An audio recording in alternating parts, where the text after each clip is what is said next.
Viewers, আপনারা যারা বিশ্বের বিভিন্ন প্রান্ত থেকে দেখছেন, আপনারা সবাইকে জানাচ্ছি শুভেচ্ছা। পলিটিক্যাল থট অনুষ্ঠান, রাজনৈতিক বিষয় নিয়ে আমরা কথা বলার চেষ্টা করি। আজকে যে আমরা বিষয়টি নির্ধারণ করেছি, সেই বিষয়টি হচ্ছে সুনামগঞ্জ রাজনীতি এবং সম্ভাবনা। আজকে আমি স্টুডিওতে আমন্ত্রণ জানিয়েছি এই বিষয়ে কথা বলার জন্য আমাদের সুনামগঞ্জ এবং রাজনীতি এবং সুনামগঞ্জের যে বিভিন্ন সম্ভাবনা রয়েছে, আমাদের যে সুনামগঞ্জের যে যারা রাজনীতিবিদ রয়েছে তাদেরকে আজকে স্টুডিওতে আমন্ত্রণ জানিয়েছি।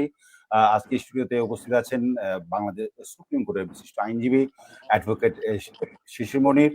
উপস্থিত আছেন সুনামগঞ্জের কমিউনিস্ট পার্টির জেলা সভাপতি এবং বাংলাদেশ সুপ্রিম কোর্টের অ্যাডভোকেট জনাব এনাম আহমদ। তা আপনাদের দুজনকে শুভেচ্ছা জানাচ্ছি।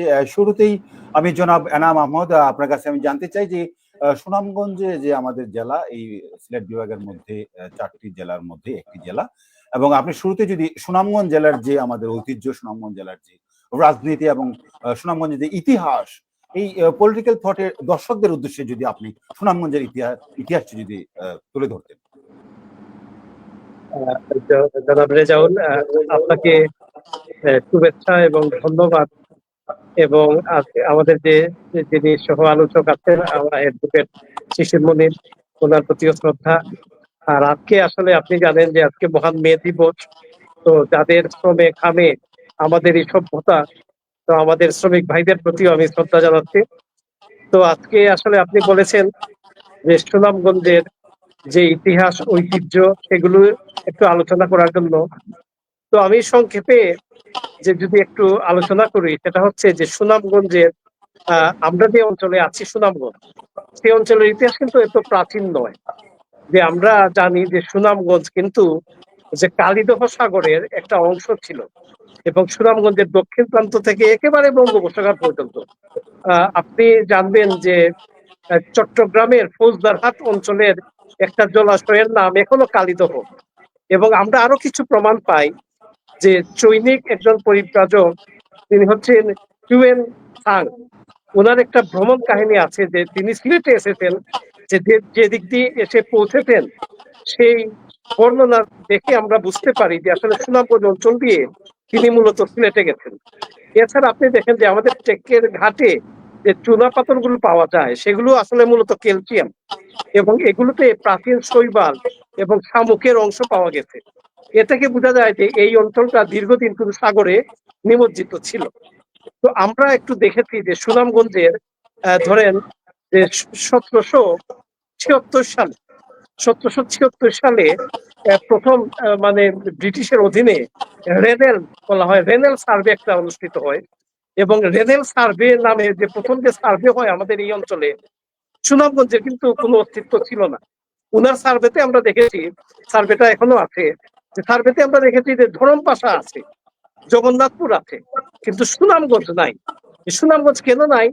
তখন কিন্তু সুনামগঞ্জ মানে ছিল, এবং আমাদের যে সাগরটা যে চেঞ্জ হয়েছে সেটা হচ্ছে প্রাকৃতিক নানাভাবে ভূমিকম্প বা প্রাকৃতিক মানে পরিবর্তনের মাধ্যমে পলি জমে জমে সুনামগঞ্জের এই অঞ্চলটা কিন্তু ভেসে উঠেছে।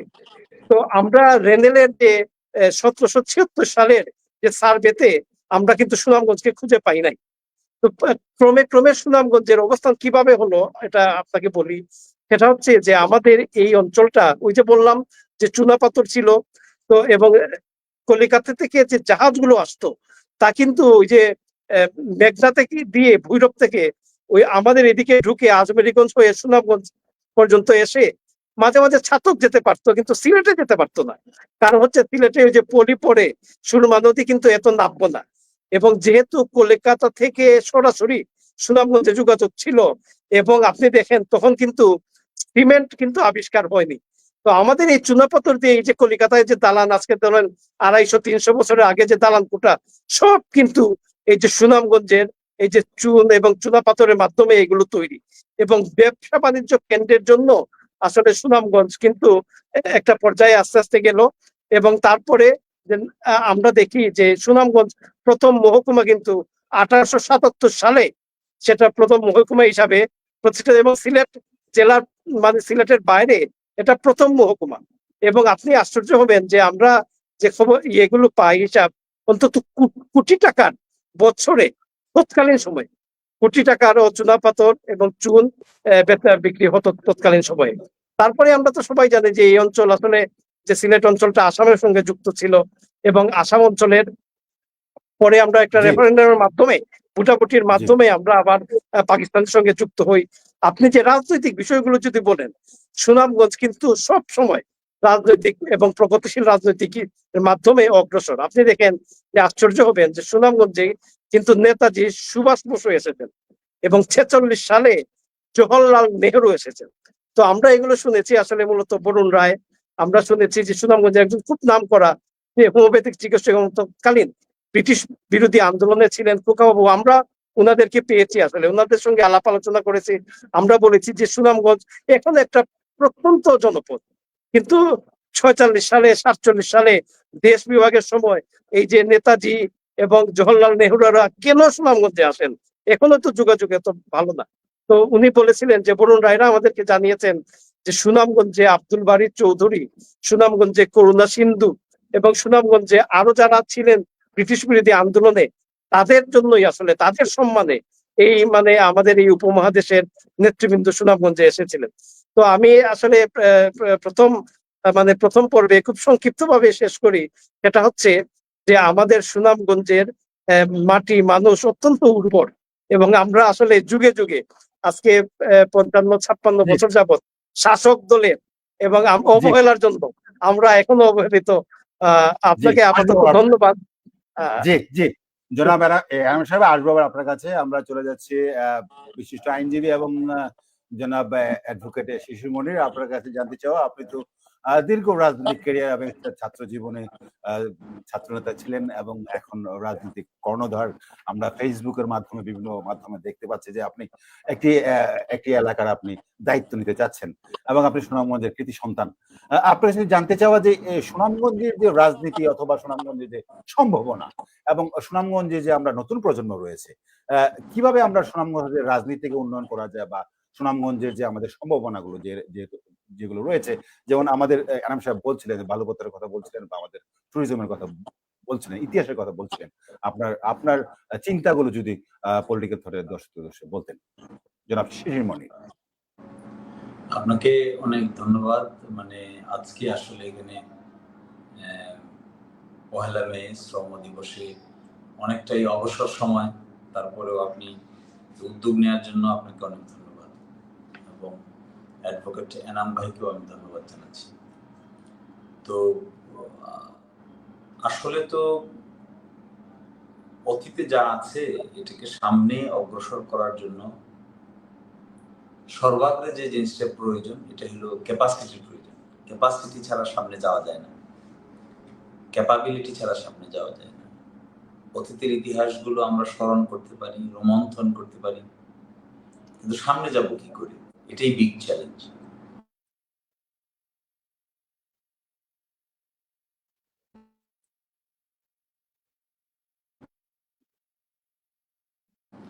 অতীতে যারা যারা আমাদের এখানে যে সমস্ত ব্যক্তি, বিখ্যাত বিখ্যাত মানুষ আমাদের এখানে জন্ম নিয়েছেন, তারা রাজনীতি করেছেন, তারা মানুষকে অনেক জায়গায় অনেক বিষয়ে পরিচিত করিয়েছেন। অনেক ব্যক্তির নামেই সুনামগঞ্জ পরিচিত ছিল, এরকম ব্যক্তিও আছেন। কিন্তু এখন যে যুগ জিজ্ঞাসার জবাব, এই যুগ জিজ্ঞাসার জবাবের সঙ্গে তাল মিলাতে গেলে অনেক অ্যাডভান্স থিঙ্কিং এর প্রয়োজন। ফার্স্ট কাজ যেটা হওয়া উচিত আমার বিবেচনায়, এই যে রাজনৈতিক যে ডিভিশন, এই রাজনৈতিক ডিভিশন মানুষের মধ্যে থাকতে পারে, কিন্তু কমন পার্সপেক্টিভে এত ডিভিশন করার কোনো প্রয়োজন আছে বলে আমার কাছে মনে হয় না। মানুষের মধ্যে রাজনৈতিক বিভিন্ন মতাদর্শ থাকবে, পক্ষে থাকবে, বিপক্ষে থাকবে, এটাই সমাজের সৌন্দর্য। কিন্তু কতগুলো বিষয়ে কমন থাকতে হবে যেগুলো নিয়ে আসলে কোনো ডিভিশন নাই। উন্নয়নের ক্ষেত্রে তো কোনো ডিভিশন থাকার কথা না। আমাদের ছেলেরা দেশে বিদেশে শিক্ষিত হবে, এতে তো কোনো ডিভিশন থাকার কথা না। স্বাস্থ্য, শিক্ষা, চিকিৎসা, এখানে তো ডিভিশন থাকার কথা না।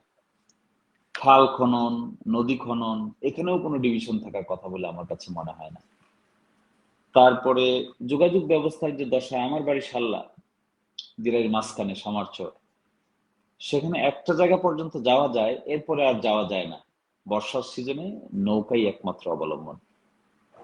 কিন্তু চাইলে এগুলোকে আমরা মডার্ন টেকনোলজি ব্যবহার করে অনেক অনেক অল্প দামে অনেক বড় কিছু করতে পারতাম, কিন্তু সেগুলো আমরা করিনি। পর্যটন শিল্পগুলো যেগুলো আছে, কেউ কেউ আসলে আমার কাছে গল্প করে যে তাহিরপুরের কিছু জায়গা নাকি সুইজারল্যান্ডের মতো। তো তাহিরপুরের কিছু জায়গা যে সুইজারল্যান্ডের মতো, এটাকে তো বিজনেসে কনভার্ট করতে পারলে গভর্নমেন্টের উদ্যোগে কিংবা প্রাইভেট উদ্যোগে, আমার তো ধারণা লক্ষ কোটি টাকা আয় ইনকামের একটা ব্যবস্থা, মানুষের বেকার সমস্যার সমাধান, কর্মসংস্থান, সৌন্দর্য বোধ সবকিছু জাগিয়ে তোলা সম্ভব। এবং আমি একটা ইউটিউবে একটা ভিডিও দেখেছিলাম তাহিরপুরের ওই ভারতের ওই পাঁচটুকু পাহাড়ের পাদদেশ দিয়ে যে জায়গাগুলো গেছে এগুলো দেখাচ্ছেন তিনি, আর তার সঙ্গে সুইজারল্যান্ডের কিছু জায়গার তুলনা করছেন। এটার মধ্যে দেখলাম কয়েক লক্ষ ভিউ হয়েছে। এর মানে বিদেশেও এগুলোর কদর আছে, মানুষ দেখছে, মানুষ বুঝতেছে। তারপরে এই যে জাদুকাটা নদী, এটাকে তো অনেক এই যে পাথর বালুর যে শিল্প, এটা যদিও পরিবেশের সঙ্গে সাংঘর্ষিক বলছেন, বেলা বলছেন যে পরিবেশের সঙ্গে সাংঘর্ষিক, কিন্তু পরিবেশ বান্ধব করে যদি তোলা যায়, সুন্দর প্রোটেকশন দিয়ে ব্যবস্থা করে, তাহলে তো এগুলো লক্ষ কোটি টাকা আয় ইনকামের ব্যবস্থা হতে পারে। সরকারেরও হতে পারে, ব্যক্তি পর্যায়ে হতে পারে, কোম্পানিরও হতে পারে। এবং কোম্পানি যদি এস্টাবলিশ হয় ট্রান্সপারেন্ট মেকানিজমের মধ্য দিয়ে, এখান থেকে ভালো রাস্তা করে দেওয়া যায়, এখানকার বালু পাথর বাংলাদেশের বিভিন্ন জায়গায় সাপ্লাই হয়, তাহলে এটা একটা বিজনেস হাবও হতে পারে। এটা তো ন্যাচারাল, আসতেছে, তুলতেছে, উঠতেছে, তুলতেছে, উঠতেছে, কোথা থেকে আসতেছে আল্লাহ ভালো জানতেছে। তো সেই জিনিসগুলোর একটু বিরাট মানে পরিকল্পনা নিলে, ভালো অ্যাডভান্স থিঙ্কার হলে, যারা ইন্টারন্যাশনাল বিভিন্ন কোম্পানিকে এখানে নিয়ে আসা পসিবল, যারা পরিবেশ বান্ধব উত্তোলন প্রক্রিয়া করে, আমি বিদেশে বিভিন্ন জায়গায় দেখেছি এগুলো আছে, তারা পরিবেশটাও মেনটেন করে আবার বিজনেসটাও ঠিক রাখে। এতে তিনটা লাভ হয়, রেভিনিউ হয়, কর্মসংস্থান হয়, আর পর্যটন শিল্প ডেভেলপ করে ওটাকে কেন্দ্র করে। চাইলে এটা পারা যেত। একটা জিনিস আমাকে সাংঘাতিকভাবে কষ্ট দেয়, এই বিগত 6-7 মাসে আমি প্রায় প্রতি সপ্তাহে বাড়ি যাই, এলাকায় যাই, সাংঘাতিকভাবে কষ্ট দেয়। সামান্য জমি জমা নিয়ে মারামারি করে, মার্ডার করে, একটু সামান্য কথা কাটাকাটি নিয়ে মারামারি করে, মার্ডার করে, কে বংশে উঁচু কে বংশ নিচে এই কথা নিয়ে মারামারি করে, মার্ডার করে, অথচ শেষ পর্যন্ত তার কোনো কার্যকারিতা থাকে না। এই পক্ষে মার্ডার হয়, ওই পক্ষে মার্ডার হয়, 7-8 বছর মামলা করে এক সময় টায়ার্ড হয়ে যায়, তারপরে যে আপোষ করে। এর আগ পর্যন্ত মামলার সাবজেক্ট ম্যাটার কি খুঁজলে দেখা যায় আর কিছুই না, 3 হাত জায়গা। ওই 3 হাত জায়গা একজন আরেকজনকে দিয়ে দিলেই হতো। এইটা আমাদের এদিকে বেশি, জগন্নাথপুরে আছে, দিরাইয়ের এক অংশে আছে, সাল্লায় শুরু হয়েছে, সাল্লায়ও আছে। বিশেষ করে হাওড় অঞ্চলে বেশি এই জন্য, কারণ জমিগুলো যখন পানিতে ডুবে যায়, আবার যখন ভাসে, তখন কিছু থাকে হলো খাস জমি আর কিছু থাকে ব্যক্তির জমি। আইডেন্টিফিকেশন নিয়ে প্রবলেম, কোন দিকে কার আইল যাবে, কোন দিকে কার আইল যাবে না। ফলে আরেকটা জিনিস বড় বড়, এটা যদি আমার কোনোদিন সুযোগ হয় আমি এখানে বড় ধরনের ওয়ার্ক করতে চাই, সেটা হলো বেকার সমস্যা। বছরের বড় একটা অংশ আমাদের অল্প বয়সী সামর্থ্যবান ছেলেরা মেয়েরা বেকার থাকে, যারা কৃষিকাজ করে, এই 4-6 মাস পরে আর কোনো কাজ থাকে না। বর্ষার সিজনে আমাদের এলাকায় বিশেষ করে দিরাই, সাল্লায় এবং নিশ্চয়ই জামালগঞ্জের এক অংশ হবে, ওইদিকে ধর্মপাশা হবে, এবং এইদিকে আছে আহ, কি বলে এটা, একই অবস্থা, জগন্নাথ, পরে একই অবস্থা। জগন্নাথপুরের এইদিকে হবে। এদের বছরে 6-7 মাস লুডো খেলা ছাড়া কোনো কাজ নাই, লুডো খেলে আর লুডো খেলা নিয়েও মারামারি করে, এরকম আছে অনেক এক্সাম্পল। ফলে এখানে যদি ভালো করে টেকনিক্যাল লোকদেরকে আয়োজন করা যেত, ভালো করে প্রশিক্ষণ দেওয়া যেত, লোকদেরকে বিদেশে পাঠানো যেত, ড্রাইভিং শেখানো যেত, ইলেকট্রিক শেখানো যেত, সার্ভিসিং শেখানো যেত, ফ্রিজ মেরামত শেখানো যেত, তাহলে মিডল ইস্টের বিভিন্ন দেশে বড় অঙ্কের টাকার বেতনের চাকরি দিয়ে তাদেরকে পাঠানো যেত, সম্মানজনক জীবিকা অর্জন করতে পারত। কিন্তু অনেকেই বিদেশে গিয়ে প্রতারিত হয়, আমি দেখেছি। আমার কাছে অন্তত শতাধিক মামলা আছে, যারা বিভিন্ন অভিযোগ নিয়ে আসে, টাকা দিছে দালালকে কিন্তু বিদেশে যেতে পারে নাই, কিংবা একবার গেছিল গিয়ে কোনো কাজ নাই, 15 দিন থেকে চলে আসছে বাধ্য হয়ে। এই জিনিসটা যদি আমরা স্ট্রিমলাইন করতে পারতাম, প্রশিক্ষণ দিয়ে পাঠাতে পারতাম, তাহলে এইটাও ফরেন রেমিটেন্স আর্নিং এর বড় একটা ক্ষেত্র হতে পারতো। আর ধান, যে ধানটা এখন উৎপাদন হয়, এই ধানটা কিন্তু অল্প মূল্যে বিক্রি হচ্ছে বৈশাখ মাসে, 780 টাকা, 800 টাকা। সরকারি মূল্য 36 টাকা কেজি, প্রায় 1400 সামথিং। কিন্তু কৃষক এই মূল্যটা পায় না। কৃষক মূল্য পায় হলো 780, 800, 820 টাকা মূল্যে। যে ধান উৎপাদন হয় তার প্রায় 70 ভাগ ধান বিক্রি হয়ে যায় জ্যৈষ্ঠ মাস, আষাঢ় মাসের মধ্যে। কিছু একটা অংশ বিক্রি হয়ে যায় ক্ষেতের মধ্য থেকেই বিক্রি হয়ে যায়। ফলে এটাকে যদি ভালো করে প্রসেস করা যেত, এখানে কৃষি ভিত্তিক ইন্ডাস্ট্রি গড়ে তোলা যেত, ধান কিনে গুদামজাত করানোর ব্যবস্থা করা যেত, ইউনিয়নে গুদামজাত করা যেত, উপজেলায় গুদামজাত করা যেত, লক্ষ লক্ষ 14 লক্ষ মেট্রিক টন ধান উৎপাদন হয়। এই 14 লক্ষ মেট্রিক টন ধানের মধ্যে মাত্র 14,800 মেট্রিক টন ধান কিনার টার্গেট আছে জেলা পরিষদে, আর বাকিটা যে যার মতো যেভাবে ইচ্ছে এইভাবে করতেছে। এখানে একটা বড় ধরনের ব্যবস্থা নেওয়া যেত আর কি। জি, আসবো জনাব শিশিরমণি, আসবো আবার আপনার কাছে। আমরা চলে যাচ্ছি জনাব এনাম আহমেদের কাছে। এনাম আহমেদ, জনাব শিশিরমণি বলছিলেন যে আমাদের জাদুকাটা নদীর কথা ইঙ্গিত করছিলেন, বালুপথরের কথা ইঙ্গিত করছিলেন, আমাদের ট্যুরিজম শিল্পের কথা বলছিলেন। আপনার দৃষ্টিতে সুনামগঞ্জের যে আমাদের যে এই রাজস্ব বাড়ানোর যে আমাদের জাদুকাটা নদীর যে জাদুকাটা 1, 2 বালু মহাল এবং পাথর মহাল রয়েছে, এবং আমাদের পর্যটন শিল্প রয়েছে, টাঙ্গার হাওর রয়েছে, কি কি প্রতিবন্ধকতাগুলো আমরা ফেস করি এইসবকে আমরা রাষ্ট্র রেভিনিউ থেকে আমরা যে ইচ্ছে করলেই আমরা দলমতের ঊর্ধ্বে ওঠে। জনাব শিশুমণি বলছিলেন যে আমরা এক হতে পারি না, আমাদের মানসিকতা দলমতের ঊর্ধ্বে উঠে আমরা এক হতে পারি না সুনামগঞ্জের স্বার্থে। কি কি প্রতিবন্ধকতাগুলো আপনার চোখে পড়ে যদি বলতেন? আচ্ছা, আপনাকে আবার ধন্যবাদ। তো আমি আসলে আরেকটা বিষয় যে মেথি ভাষায় আরেকটা বিষয় যুক্ত করি, যে ছাতক ছাড়া আমাদের কোনো ইন্ডাস্ট্রি নাই। আপনি দেখেন এত বড় জেলা, আমাদের 12টা থানা, ছাতকে কি আছে? ওই যে পেপার মিল ছিল, এখন তো নাই। তারপর সরকারি যেটা সিমেন্ট ফ্যাক্টরি, সেটারও তো যায় অবস্থা। তো আমি বলছি যে আপনি দেখেন যে আমাদের এখানে, আপনি যদি তাহিরপুর, বিশম্বরপুর ওইদিকে দেখেন, যে মানে যে বালু পাওয়া যায়, এটা একবার পরীক্ষা করে দেখা গেছে যে এই বালু দিয়ে খুব সহজে কাঁচ তৈরি, আপনি জানেন কাঁচ তৈরি হয় বালু থেকে, কাঁচ তৈরি করা সম্ভব। কিন্তু আমাদের কোনো আসলে এটা তো ব্যক্তি পর্যায়ে হবে না, এটা আসলে সরকারি পর্যায়ে হতে হবে। একটা কাচের ফ্যাক্টরি যদি করা যেত আমাদের এই অঞ্চলে। আমি আরেকটা নতুন জিনিস আপনাকে শোনাই, সেটা হচ্ছে যে আমরা তো জানি যে পৃথিবীর 3 ভাগই জল আর 1 ভাগ স্থল, কিন্তু 3 ভাগ জলের মধ্যে কিন্তু মিঠা পানি কিন্তু নাই। মিঠা পানি মাত্র 3%। এর মধ্যে আমাদের সৌভাগ্য দেখেন যে আমাদের দেশে মিঠা পানি, প্রচুর মিঠা পানি আছে। এবং আরো সৌভাগ্য দেখেন আমাদের সুনামগঞ্জে, আমরা যখন ওই যে শিশুরমণি ভাই বললেন যে আমরা 6 মাস আসলে ধান আর 6 মাস তো গান, তো আমরা এই যে মিঠা পানি আসে, এই মিঠা পানি যদি আমরা শুধু শুধু পানিটাই যদি কাজে লাগাই, পানিটাকেই আমরা যদি আমরা ফিল্টার করে আমাদের দেশের পানির আমরা বোতলজাত করে আমরা তো বিদেশেও রপ্তানি করি। আরে আপনার এই যে পাথরটা তো লাগে নাকি, মৎস্য পাথর, ধান, সুনামগঞ্জের ধান। এখন যে আধুনিক প্রযুক্তি, যেটা আমরা শিশিরমণি ভাই বললেন, যে আমরা খুব সহজে একটা গবেষণা করে আমাদের এই মিঠা পানি যখন আমরা নিমজ্জিত থাকি, এবং আমরা আসলে বর্ষার সময় আবার আমাদের যে কালিদাহ সাগর আছে সেটা কিন্তু আবার ফিরে আসে আমাদের পুরো অঞ্চলটা। আপনি ব্যবসা বাণিজ্য করবেন, আপনি ভাই বলতেছেন যে সাল্লাই যেতে পারেন না এখনো, আমাদের ধরমপাশা যাওয়া যায় না, আমাদের মধ্যনগর যাওয়া যায় না। এই যে উন্নয়ন 55, 56, 57 বছর যাবত আমাদের যে শাসক দলের হায় কি উন্নয়ন কি উন্নয়ন, কিন্তু সুনামগঞ্জে কোনো মিল ফ্যাক্টরি নাই। ভাইও বলেছেন যে মানুষ বেকার। এখন আপনাকে বলি যে আমাদের বিভিন্ন খাত আছে, আমাদেরকে আসলে ওই যে পঞ্চবার্ষিক পরিকল্পনা না, এর চেয়ে বড় পরিকল্পনা নিতে হবে। যদি আমাদের এই অঞ্চল, নয়তো মানুষ তো আসলে শহর ছেড়ে, জেলা ছেড়ে, আজকে তো মানুষ নাই। আপনি দেখেন যে ধান কাটার জন্য আগে মানুষ আসতো, বিভিন্ন জেলা থেকে আসতো। এখন আমাদের যে, আপনি কি জানেন সুনামগঞ্জ শহরে আমরা কাজের মানুষ তো পাই না। তারা কোথায়? যে তারা ঢাকাতে, তারা বিভিন্ন গার্মেন্টস ফ্যাক্টরিতে। এখন আসলে সুনামগঞ্জকে, আপনারা দুজনেই সুনামগঞ্জে ঢাকাতে বসে আছেন, সুনামগঞ্জকে বাঁচানো যাবে না যদি একটা বড় পরিকল্পনা আপনি না নেন। সুনামগঞ্জ যদি মিল ফ্যাক্টরি করে আমাদের শ্রমিকদের সুনামগঞ্জ যদি না ফিরিয়ে আনতে পারেন, আপনি আমাদের যে পর্যটন শিল্প, এই যে পর্যটন শিল্প আছে, কিভাবে মানুষ আসবে? মানুষ আজকে টাঙ্গার হাওড়া যাবে, কিন্তু 3 দিনে তো ব্যাক করতে পারবে না। আমাদের একটা ব্রিজ 10 বছর যাবত পড়ে আছে উন্নয়নের টেলায়, 10 বছর যাবত আমাদের একটা ব্রিজ হয় না।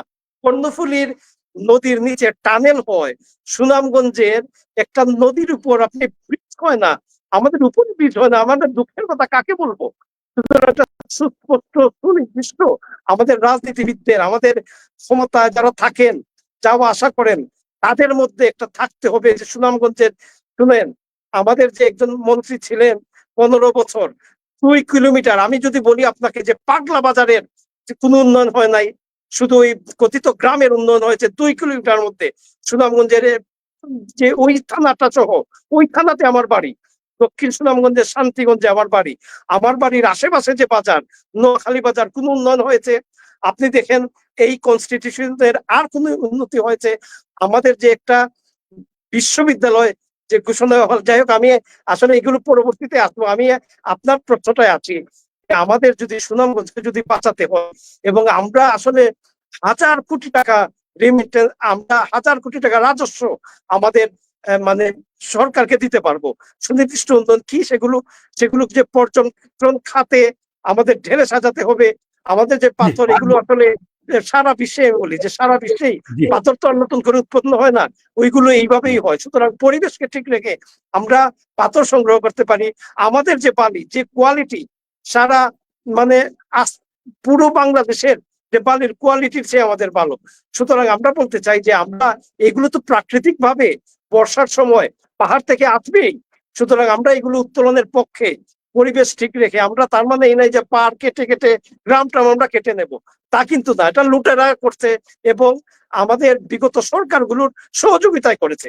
সুতরাং আমরা চাই যে, যেহেতু নতুন সময়, এখন নতুন যুগ, এই যুগে যদি আমরা ধরে রাখতে না পারি, যদি আমরা ধরে রাখতে না পারি এই যে 5 আগস্টের বিজয়টা, তাহলে কিন্তু পুরা দেশবাসী সহ, যেহেতু আজকে সুনামগঞ্জ নিয়ে আমাদের আলোচনা, আমি বলতে চাই যে সুনামগঞ্জবাসীরও কপালে দুঃখ ছাড়া ভালো কিছু আমি দেখছি না। জি জনাব আহমেদ, আসবো আবার আপনার কাছে। আমরা চলে যাচ্ছি জনাব শিশির মনির, আপনার কাছে জানতে চাওয়া 3টি বিষয় এখানে আমরা যদি ট্রেস আউট করি, সেটি হচ্ছে যে আমাদের পর্যটন শিল্প, আমাদের বালু মহাল, পাথর মহাল, রাজস্ব আয় করার যে কয়লার খনিগুলো রয়েছে, এবং আমাদের রাস্তাঘাট।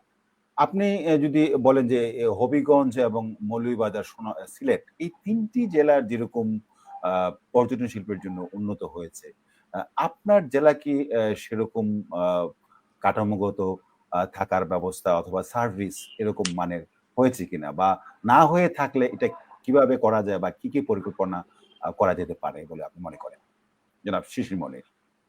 ওরকম হয়নি যেরকম হওয়া উচিত ছিল, বা যেরকম হওয়া, দেখি তো আমরা টাঙ্গার হাওরে অনেক মানে সাজানো নৌকা হয়েছে, এখানে থাকা যায়, খাওয়া যায়, ঢাকা থেকে যায়, তো গিয়ে সারাদিন থাকে, বিকেলে চলে আসে।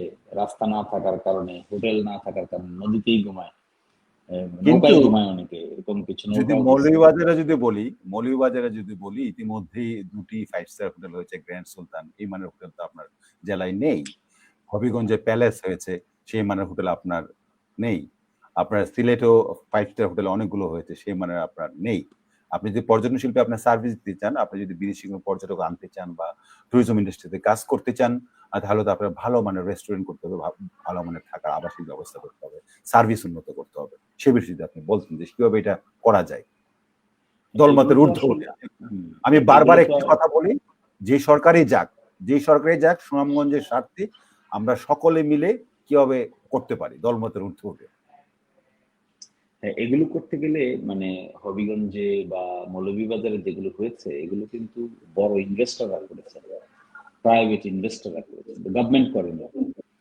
গভর্নমেন্টের পক্ষে আসলে এগুলো করা সম্ভব না, এটা পসিবল না।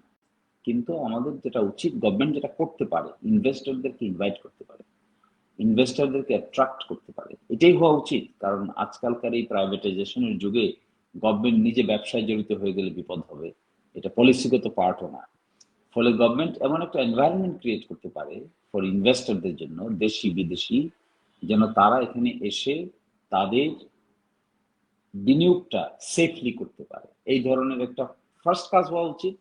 এটাকে পাবলিসাইজ করা উচিত, যেখানে অপরচুনিটি আছে তোমরা দেখো, অপরচুনিটিগুলো তোমরা অ্যাভেল করো। আমরাও করতে পারি এই ধরনের অপরচুনিটি মানুষ যেন অ্যাভেল করে, এই জন্য আমরা মানুষের সামনে তুলে ধরতে পারি, দেশে বিদেশে যার যতটুকু সুযোগ আছে সেটা করতে পারি।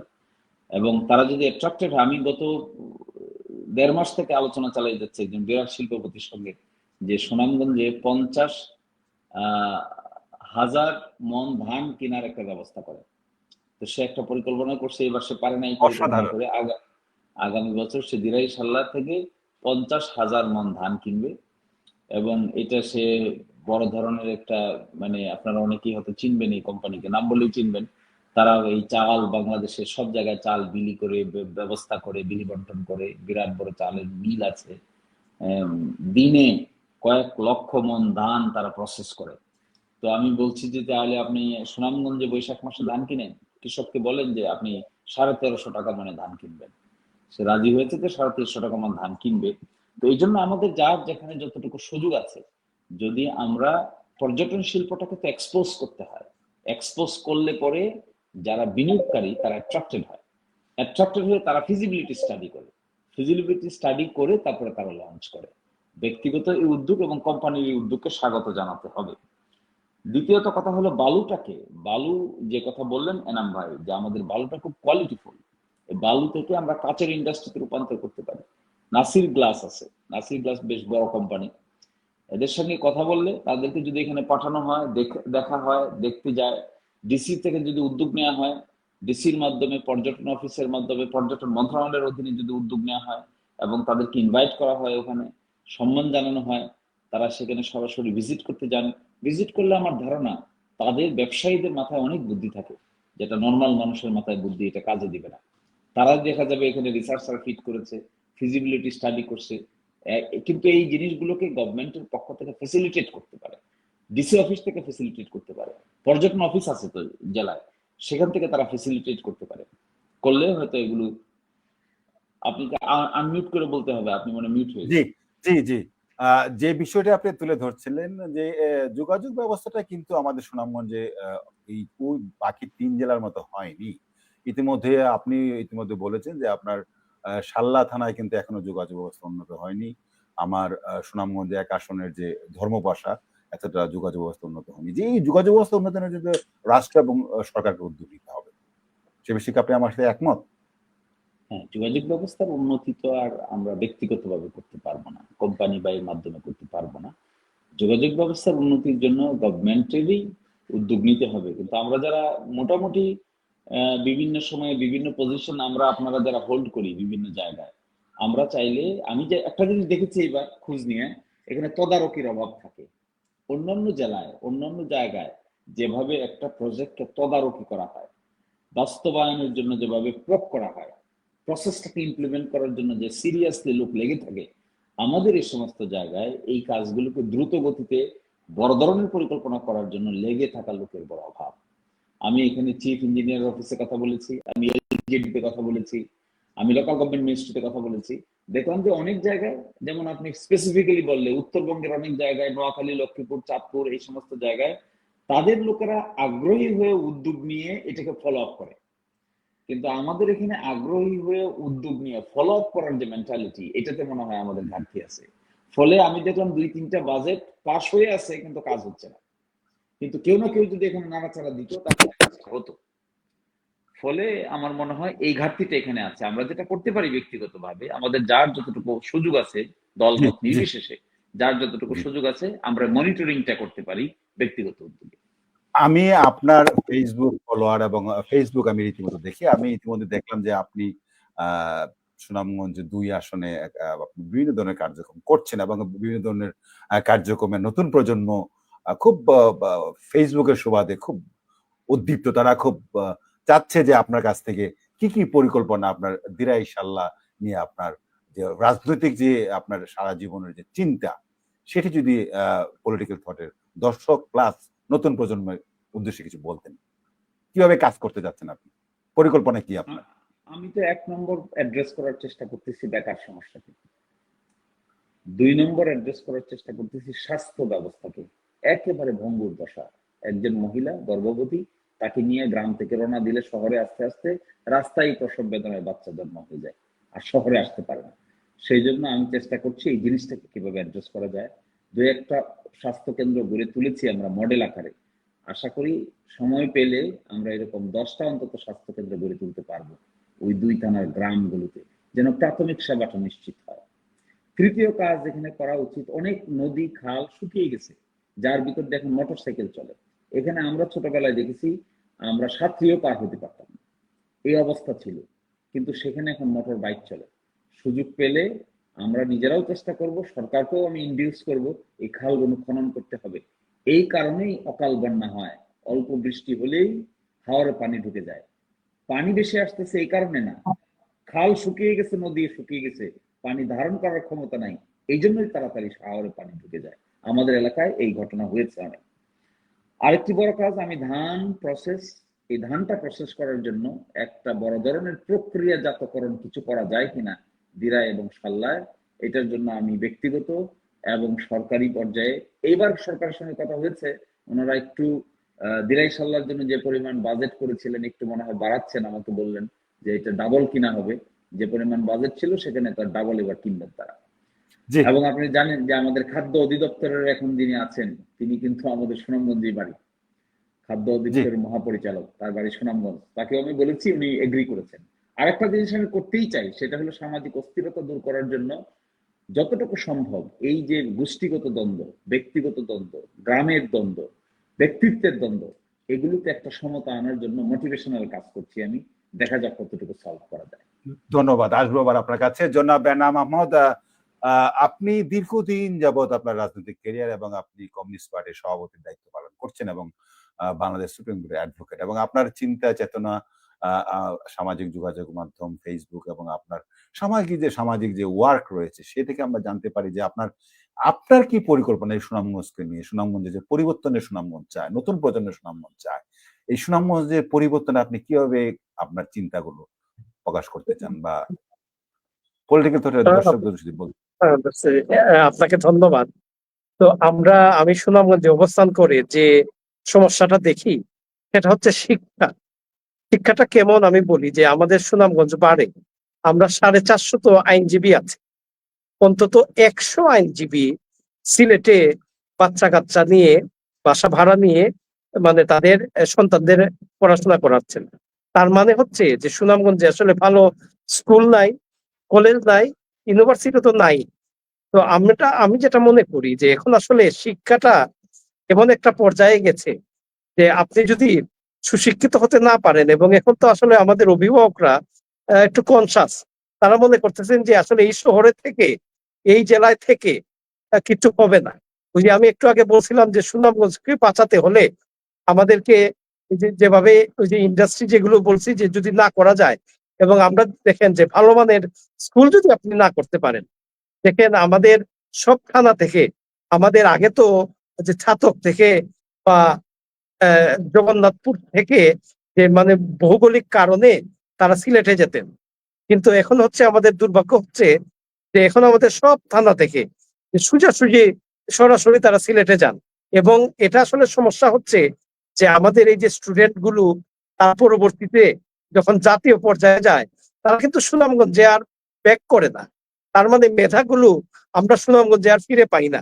যেভাবে আমাদের দেশের মেধাবীরা বিদেশে যাচ্ছেন, তো আমাদেরকে সুনামগঞ্জে নিয়ে খুব বেশি চিন্তা করেন, যা খুব বেশি তারা যদি সুনামগঞ্জের সঙ্গে out of sight out of mind.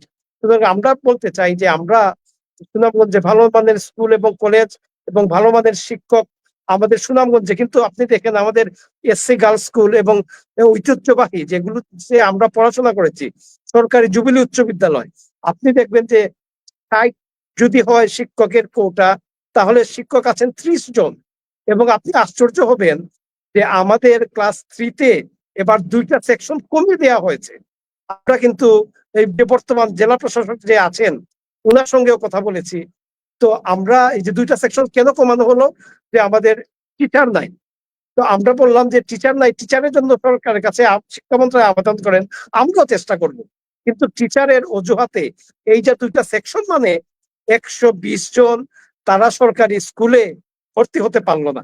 তো এই লক্ষণটা আসলে মোটেও ভালো নয়। আপনি যদি শিক্ষা ঠিক করতে না পারেন রেজাউল, তাহলে আসলে ক্রমে ক্রমে যে আপনি কোথায় হারাবেন সেটা আসলে আপনি আর খুঁজে পাবেন না।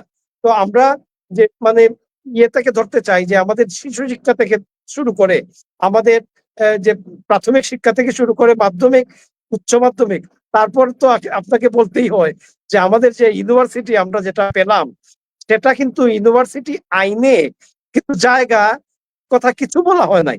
এবং আমরা দেখলাম যে একজন প্রভাবশালী মন্ত্রীর যে ছত্র ছায়ায়, এবং এটা আমাদের আগের যে দক্ষিণ সুনামগঞ্জ এবং শান্তিগঞ্জ নাম ধারণ করার পরে ক্রমাগত যে অশান্তি, এবং সেখানে কিন্তু কোনো আবাসনই নাই।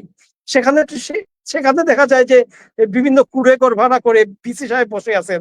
তারপর ওই যে বিভিন্ন প্রাইমারি স্কুলে আমাদের যে ইউনিভার্সিটির যে ক্লাসগুলো চলতেছে, আমরা এখন যে সুনামগঞ্জে আন্দোলন করছি, আপনি জানেন যে আমরা চাই যে শহরের আশেপাশে প্রচুর খাস জায়গা আছে। আমরা ঢাকাতে এসেছিলাম এবং শিক্ষা মন্ত্রণালয়ে এইগুলো ইউজিসি কে ওইগুলো জানিয়েছি যে আমরা খাস জায়গা দেব, জায়গা কিনতে সরকারের কোনো টাকা খরচ হবে না।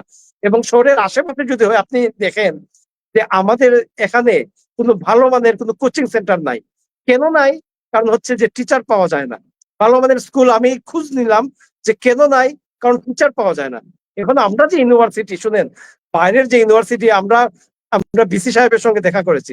উনি বলছেন কেন, আমরা আমরা অক্সফোর্ডে পড়েছি, বিমানে গিয়েছি এবং বিমানে চলে আসছি। এইগুলো বললে কি আমাদের দেশে কাজ হবে?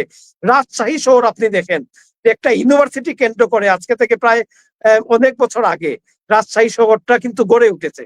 এবং আমরা সুনামগঞ্জে একটা অন্ধকারাচ্ছন্ন, আমাদের একটা সুযোগ আছে এখনো।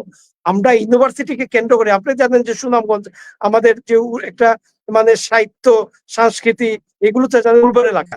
আমরা প্রায় সেমিনার, কালকেও একটা সেমিনার আছে, এখানে আমরা ভিসি কে পাই না, ইউনিভার্সিটির কোনো শিক্ষককে পাই না। আমরা আমাদের মতো করে কেন পাই না? কারণ উনারা ওই যে কথিত শান্তিগঞ্জে ক্লাস নিয়ে আবার সিলেটে ফিরে যান, পিসি সাহেব ফিরে যান, আমাদের যে অন্যান্য যে বিভাগীয় প্রধানরা আছেন তারা ফিরে যান। তাদেরকে আমরা শহরে দাওয়াত দিলে ওনারা বলেন যে আচ্ছা ভালো মাছের ব্যবস্থা করেন, সুনামগঞ্জে আসবো। তো এই ইউনিভার্সিটি দিয়ে আমরা কি কাজ করব? তো আমাদের যে এখন আন্দোলন, এই ইউনিভার্সিটিটা, এটার নাম কিন্তু সুনামগঞ্জ বিজ্ঞান ও প্রযুক্তি বিশ্ববিদ্যালয়। এটা যদি অন্য কোনো জায়গায় নিতে হয় তাহলে শান্তিগঞ্জ বিজ্ঞান ও বিশ্ববিদ্যালয় হোক। আমরা চাই, আমরা আঞ্চলিকতায় বিশ্বাসী নই, কিন্তু আমরা তো খড়কুটো ধরে পেতে থাকতে চাই। আমরা যেটা বলছি যে আমাদের শহরের কাছাকাছি এই জায়গায় যদি বিশ্ববিদ্যালয়টা আসে, এবং আমাদের যে নতুন যে মেডিকেল কলেজ সেটা চালু হচ্ছে, সেটাও আপনি যদি পত্রিকায় পড়েন যে বেহাল অবস্থা, এবং এই যে শিক্ষার্থীরা যে কি অবর্ণনীয় কষ্টে আছে, কিন্তু খুব সহজে সমাধান হতো। আমাদের এখানে 250 শয্যার যে মেডিকেল আছে, সেই মেডিকেলে ডাক্তার নাই, আবার ওইখানে রুগী নাই। মানে আমরা কি এক জাতাকলে আছি আপনি, মানে সুনামগঞ্জের যে অবর্ণনীয় যে দুর্ভোগ, এই জন্য আসলে একটা স্পার্টাকাস আমাদের দরকার আমরা মনে করি। এবং আমরা মনে করি, স্বপ্ন দেখি। আপনি বলছেন যে সুনামগঞ্জে আমরা কি করতে, সবকিছু তো যে মৌলিক বিষয়গুলো যে 5টা আছে সবগুলোর ভয়াবহ খারাপ রেজাল্ট। জি, আসবো। আজকের এই পলিটিক্যাল থটের দর্শকদের উদ্দেশ্যে বলছি, আমাদের আরেকজন অতিথি জনাব দেওয়ান জয়নুল জাকির, উনি আমেরিকা অবস্থান করছেন এবং দীর্ঘক্ষণ যাবৎ ট্রাই করছেন, যান্ত্রিক ত্রুটির কারণে উনি আজকে অংশগ্রহণ করতে পারছেন না। আমরা চলে যাচ্ছি জনাব শিশির মনিরের কাছে। জনাব শিশির মনির, আমরা প্রায় 39 মিনিট অতিক্রান্ত করে ফেলেছি।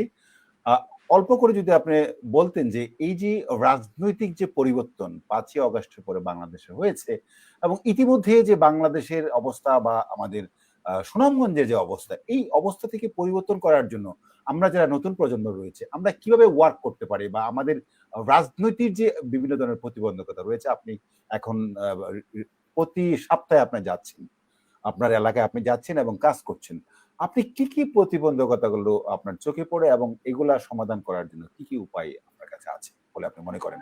এবং আমিও, আমার বাড়ি যেহেতু জামালগঞ্জ উপজেলায় এবং আমিও সুনামগঞ্জের সন্তান, আমারও যাওয়া পড়ে। আমার তো আজকে বলার কিছু নেই। আপনার রাজনৈতিক যে উন্নত চিন্তা চেতনা, বিদেশি যে উন্নত রাজনীতি, সেই প্যাটার্নে যদি আপনার রাজনৈতিক চিন্তা চেতনাগুলো আমাদের দর্শকদের বলতেন। ফার্স্ট চিন্তা চেতনাটা আমি যা করার চেষ্টা করছি সেটা হলো, আমি কারো কোনো কথার জবাব দিই না, চুপচাপ থাকি। কারণ কারো কোনো কথার জবাব দিলেই এখানে অনেক এমন কিছু ব্যাড এলিমেন্ট আছে, যে ব্যাড এলিমেন্ট গুলো জবাব দিতে গেলে আপনি আপনার কাজ করতে পারবেন না, এই জবাবের মধ্যেই আটকে যাবে। ফলে ফার্স্ট স্ট্র্যাটেজি হলো not to answer anybody, remain silent.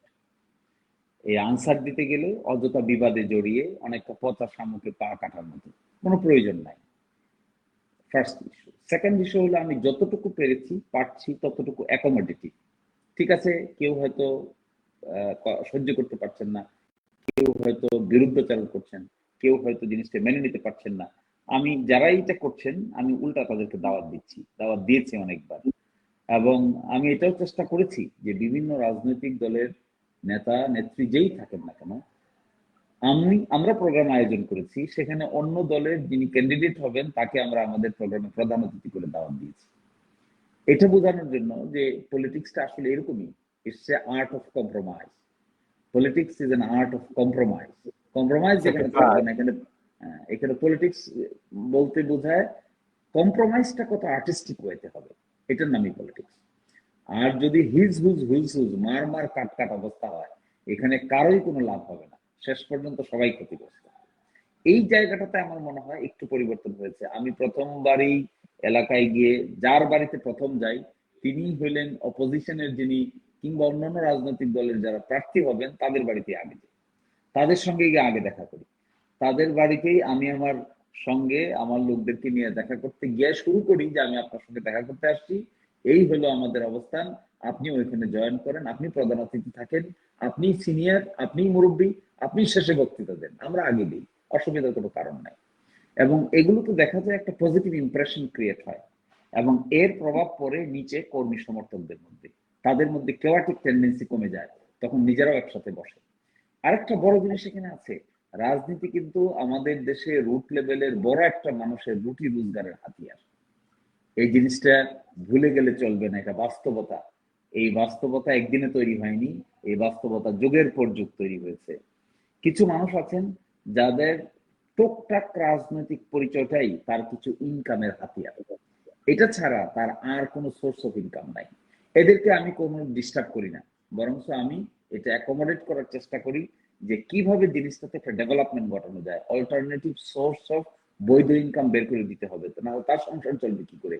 হঠাৎ করে গিয়ে যদি আমি বলি ক্লোজ এভরিথিং, শাট ডাউন, তাহলে they will be really furious.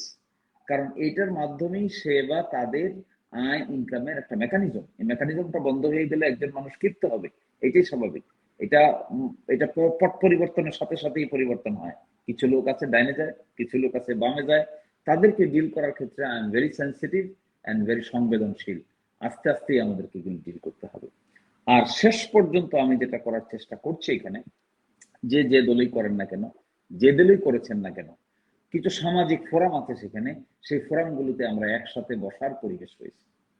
এবং যে দলেরই হন না কেন, যে অবস্থায় ছিলেন না কেন, একসাথে বসে কিছু জিনিস আলাপ আলোচনা করে এই যে মুখ দেখা দেখি বন্ধ করা, এই জায়গা থেকে আমি বের হতে চাইছি। আমি এই জায়গা থেকে তাদেরকে অনেকটাই কনভিন্স করা গেছে যে এমনও হয়েছে যে অমুক দল যিনি ইলেকশন করবেন, আরো যারা যারা ইলেকশন করবেন, সবাই দেখা যায় একই সময়ে একই সার্কিট হাউসে থাকতেছে, পাশাপাশি রুমে থাকতেছে, নাস্তা খাওয়ার ব্যবস্থা হচ্ছে, কথাবার্তা বলার ব্যবস্থা হচ্ছে, আলাপ আলোচনার ব্যবস্থা হচ্ছে। আমার মনে হয় রাজনৈতিক কালচারের মধ্যে যদি এই ধরনের পরিবর্তন আনা যায়, তাহলে আমার খুব শখ, ইলেকশন যখন কাছাকাছি আসবে আমি যে জনসভার আয়োজন করব, এখানে আমি অত্যন্ত বিনম্র চিত্তে অপোজিশন যিনি বা যারা থাকবেন তাদেরকে সেই জনসভায় বক্তৃতা দেওয়ার সুযোগ করে দিই। That will be an example. ধন্যবাদ জনাব শিশির মনির।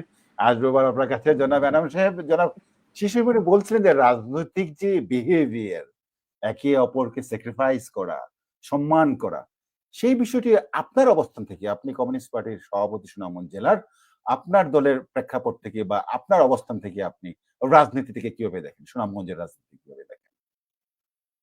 আচ্ছা, ধন্যবাদ আপনাকে আবারও। যে আমরা আসলে ধরেন যে সুনামগঞ্জে তো এতক্ষণ আমি শুধু যে নেগেটিভ গুলো বললাম, তো এখন কিছু পজিটিভ বলি। সেটি হচ্ছে যে আমরা আমাদের যে রাজনৈতিক যে যে যে যে সংস্কৃতি, সেটা কিন্তু অত্যন্ত উন্নত। আপনি দেখেন, আমি 5 আগস্ট থেকে আসি, যে 5 আগস্টে সুনামগঞ্জে বড় কোনো ভাঙচুর হয় নাই, কারণ আমি নিজে ছিলাম।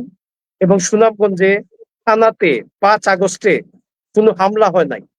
আমরা যারা ইয়ে ছিল তারাই থানাতে হামলা করে নাই। তার মানে যে সুনামগঞ্জের রাজনৈতিক যে সংস্কৃতি, ওইভাবে ধরপাকড় সুনামগঞ্জে নাই। আপনি তো গেল 5 আগস্ট, আরো পিছনে আপনি, আরো যদি আমরা পিছনে যাই তাহলে একে একে দেখতে পাবো যে আমরা যে সম্প্রীতির শহর এবং সুনামগঞ্জে বড় ধরনের কোনো রাজনৈতিক, কোনো ধর্মীয় সাম্প্রদায়িকতা এইগুলো কিন্তু সুনামগঞ্জে হয় নাই। সুতরাং আমরা কিন্তু তুলনামূলক আমাদের এই শহরেই আমরা মিলেমিশে আছি। তো আমরা সুনামগঞ্জের সাংস্কৃতিক মান এখনো শহরে কেউ ছুরি ধরে না। আপনি আশ্চর্য হবেন, এখনো মোটামুটি আমরা যদি রাত 12টা 1টায় আসি, তাও আমি কত 50 বছরে আমাকে তো কেউ ছুরি ধরে নাই। সুতরাং এবং খুব আমার কোনো কাছাকাছি কাউকে ধরেছে এরকমও শুনি নাই। বিচ্ছিন্ন ঘটনা আছে, এগুলো তো থাকবেই। তার মানে সুনামগঞ্জের সাংস্কৃতিক রাজনৈতিক মান, এবং আপনি বলেন যে সুনামগঞ্জ কিন্তু রাজনৈতিক দিক দিয়ে অত্যন্ত উর্বর, এবং আপনি দেখেন আইন পেশায় উর্বর, এবং আমাদের যে সামাজিক যে সাংস্কৃতিক সব দিক দিয়ে আমরা তুলনামূলক ভাবে এই জটিল পরিস্থিতির মধ্যেও আমরা এগিয়ে যাচ্ছি। কিন্তু আসলে এখানে সন্তুষ্টির কোনো স্থান নাই, কারণ ক্রমে ক্রমে পরিস্থিতি এমন দিকে যাচ্ছে যে এক পক্ষ চাই যে দুর্বৃত্তরা তো আছে, আমরা এইগুলো ওভারকাম করে যদি আমরা যেটা মনে করি যে এই ওভারকাম করার সময় এসেছে, তুলনামূলক মুক্ত অবস্থায় আমরা আছি, কিন্তু এখন দায়িত্বশীল যারা আছেন তারা কিন্তু এখন মানুষের এই এখন যে সরকার আছেন মানুষের আশা কিন্তু বড়। সুতরাং এই যদি তারা স্লিপ করেন তাহলে পরিস্থিতি কিন্তু কোন দিকে যাবে তার জি সব প্রভাব সুনামগঞ্জেও পড়তে পারে। সুতরাং আমি যেটা বলতে চাই যে আমরা যেগুলো আমরা শিশির মনে ভাই বললেন, এইগুলো কিন্তু সুনামগঞ্জে আছে। আমাদের পৌরসভা নির্বাচনে আপনি দেখেন যে জগলুল ভাই, আমাদের মজদিন ভাই এক মঞ্চে কিন্তু ছিলেন, এবং আমাদের অন্যান্য যে যখন সত্যিকার অর্থে নির্বাচন হলো, যখন আমরা 2001 সালে নির্বাচন হলো, যখন 96 সালে নির্বাচন হলো, সত্যিকার নির্বাচন যখন 91 সালে হলো, তখন কিন্তু আমাদের রাজনৈতিক ভাবে আমাদের কিন্তু সুনামগঞ্জে একে অপরের প্রতি হামলা আমরা কখনো শুনি নাই। সুতরাং আমরা এই যে মিলেমিশে আছি এবং এটা আমরা ধরে রাখতে চাই, এটা কিন্তু দুর্বৃত্তরা, আপনি আবারও বলি, যে ধরে রাখতে চাচ্ছে না। এবং আমরা মনে করি যে এর প্রভাব আমরা আমাদের 12টা থানায় পড়ুক, এবং আমাদের শিশিরমণি ভাই এরা সহ যেভাবে উদ্যোগ নিচ্ছেন যে আমরা সবাই এই যে আমাদের বড় অবহেলিত, আসলে কষ্ট লাগে যে এই বড় জি অবহেলিত এই সুনামগঞ্জের সাধারণ নিরীহ মানুষের জন্য আসুন জি আমরা যারা সুবিধাজনক অবস্থায় আছি সবাই পরিকল্পনা করি, সবাই কাজ করি। ধন্যবাদ আপনাকে। আমাদের হাতে সময় আর নেই। আমরা প্রায় 48 মিনিট অতিক্রান্ত করে ফেলছি। জনাব শিশিরমণি, আপনি ঢাকা বিশ্ববিদ্যালয় থেকে পড়াশোনা করেছেন। এবং আপনার অনেক অভিজ্ঞতা এবং দেশ-বিদেশে আপনি ঘুরেছেন। নতুন প্রজন্ম, এখন সুনামগঞ্জের যে নতুন প্রজন্ম, অনেকে আপনার ফলোয়ার হতে শুরু করেছে ফেসবুকের সুবাদে। আপনি যদি আপনার ফলোয়ারদের উদ্দেশ্যে অথবা আপনার সুনামগঞ্জের যারা ভাইয়েরা রয়েছে নতুন প্রজন্মের, তাদের শেষ কথাটি আপনি 1 মিনিটে যদি বলতেন। আমি আমার ভাই বন্ধুদেরকে একটি আহ্বান জানাবো, কাজ করার সময় এসেছে, কাজ করতে হবে। যিনি কাজ করবেন, যিনি কাজ করতে পারবেন তিনি আস্থা অর্জন করতে পারবেন। যিনি কাজ করতে পারবেন না, শুধু প্রতিশ্রুতি দিবেন, বর্তমান প্রজন্ম তাদেরকে শেষ পর্যন্ত নিজেদের মনে করতে পারবে না। New generation is a new generation. New জেনারেশনের থিঙ্কিং প্যাটার্ন ডিফারেন্ট। এই থিঙ্কিং প্যাটার্নের সঙ্গে আমরা যদি তাল মিলাতে পারি, বহুদূর যাওয়া পসিবল। আর যদি পুরাতনকে আমরা এখন আঁকড়ে ধরে রাখি, তাহলে আবার পিছনে যেতে পারি। আমার ধারণা নতুন প্রজন্ম সামনের দিকে তাকাবে, দূর তাকাবে, ভিশনারি ভাবে তাকাবে, স্বচ্ছভাবে তাকাবে। এটাই আমাদের কাজ। ধন্যবাদ শিশিরমণির। জনাব এনাম আহমেদ, আপনি যদি শেষ কথাটি 1 মিনিটে নতুন প্রজন্মের উদ্দেশ্যে বলতেন যে আপনার এই আজকে যে 1 ঘন্টা আপনি কথা বললেন, সামারি করে যদি আপনি 1 মিনিটে আপনার সব কথাগুলো নতুন প্রজন্মের উদ্দেশ্যে বলতেন তাদের আমি উদ্দেশ্যে। আসার প্রথমে আবার আপনাদের ধন্যবাদ জানাই যে এটা চমৎকার অনুষ্ঠানে আমাকে সুযোগ দেওয়ার জন্য। আর আসলে সুনামগঞ্জ, আমরা যদি সবাই আহ, আহ, যদি আমরা চিন্তা করি এবং আমরা চিন্তা যদি একই স্রোত ধারায় আসে, এবং তাহলে আমরা নিশ্চিত মনে করি যে আমাদের এই যে উর্বর ভূমি, আপনি জানেন যে যে সবচেয়ে সবচেয়ে বেশি ধান আমরা সুনামগঞ্জ জেলা থেকে আমরা দিয়ে থাকি। এবং সুনামগঞ্জের মাছের জন্য আমার মনে হয় যে আপনারা যারা ঢাকাতে আছেন এবং সারা দেশবাসী, আমি দেখেছি যে সুনামগঞ্জের মাছ। সুতরাং এই যে সুনামগঞ্জ নামই তো সুনাম জড়িত। সুতরাং এটা যদি আমাদের ধরে রাখতে চাই তাহলে আমাদেরকে সবাই সুনির্দিষ্ট পরিকল্পনা প্রণয়ন করে আমাদের কাজ করতে হবে, এর কোনো বিকল্প নাই। এবং আমরা একেবারে দেয়ালে পিঠ থেকে গেছে। সুতরাং সুনামগঞ্জকে আমি আবারও বলি যে রক্ষা করতে হলে সুচিন্তিত আমরা কিছু পদক্ষেপ নিয়ে একটা সুনির্দিষ্ট অন্তত 20 বছরের একটা পরিকল্পনা করে আমরা যারা সচেতন আছি, আসুন আমরা সবাই এগিয়ে আসি, তাহলেই আমরা সুনামগঞ্জ এবং এই দেশকে আমরা বাঁচাতে পারবো। আপনাকে ধন্যবাদ, শিশিরমণি ভাইকে ধন্যবাদ ধন্যবাদ, আমাদের ধন্যবাদ বিরোধীদের জনাব ধন্যবাদ। দর্শক দর্শক আপনারা দীর্ঘক্ষণ যে দেখছিলেন, দুজন আলোচক কথা বলছিলেন সুনামগঞ্জ নিয়ে, সুনামগঞ্জ যে রাজনীতি, সুনামগঞ্জের যে সম্ভাবনা, বিভিন্ন কথা তুলে ধরার চেষ্টা করেছিলেন এবং আমাদের সুনামগঞ্জের ইতিহাস বলছিলেন যে আমাদের যে পূর্বপুরুষরা যেরকম সুনামগঞ্জকে নিয়ে চিন্তা করতেন এবং নতুন প্রজন্মে যারা রয়েছে তারা যেন ঠিক সেভাবে তারা কাজগুলো এগিয়ে নিয়ে যায়। এবং জনাব এনাম মোহাম্মদ আরো বলছিলেন যে সুনামগঞ্জে যে আমাদের সম্ভাবনাগুলো রয়েছে, আমাদের পর্যটন শিল্প রয়েছে, আমাদের বিভিন্ন খাত রয়েছে, সেই খাতগুলো যেন আমরা সকলে মিলে ঐক্যবদ্ধভাবে আমরা কাজ করি। জনাব শিশির মনির এবং তার চিন্তা চেতনাগুলো বলার চেষ্টা করেছেন পলিটিক্যাল থটের দর্শকদের উদ্দেশ্যে এবং তিনি তার এলাকা উনি দীর্ঘদিন যাবৎ কাজ করছেন এবং কিভাবে কাজ করবেন সেটি বলার চেষ্টা করছেন। এবং শিশির মনির যে ইঙ্গিত করছিলেন যে আমাদের মধ্যে যে রাজনৈতিক যে আমাদের মতানৈক্য সেগুলো আমরা সুনামগঞ্জের স্বার্থে আমরা ইচ্ছে করলে সকলে এক এক হয়ে আমরা কাজ করতে পারি, তাহলে আমাদের সকল উন্নয়ন করা সম্ভব। এবং শিশিরমণি আরেকটা জিনিস বলতে চেয়েছিলেন, আমাদের পর্যটন শিল্প রয়েছে এবং আমাদের বিভিন্ন বালু পাথর মহল রয়েছে, কয়লার মহল রয়েছে, সেগুলো যদি আমরা সকলে মিলে ঐক্যবদ্ধভাবে যদি একটা পরিকল্পনা করি তাহলে আমরা সুনামগঞ্জকে এগিয়ে নিয়ে যেতে পারবো। দর্শক আপনারা দীর্ঘক্ষণ আমাদের সাথে ছিলেন। আমি এই পলিটিক্যাল থটে অনুষ্ঠানটি দীর্ঘদিন যাবৎ আমি পরিচালনা করছিলাম এবং আবার আবার চালু হচ্ছে প্রতি বৃহস্পতিবার রাত ৯টায় অনুষ্ঠানটি হবে। আজকের মতো বিদায় নিচ্ছি। আপনাদের সবাই ভালো থাকবেন, শুভরাত্রি এবং আগামী পর্ব দেখার আমন্ত্রণ জানিয়ে আজকের মতো বিদায় নিচ্ছি। ধন্যবাদ সবাইকে।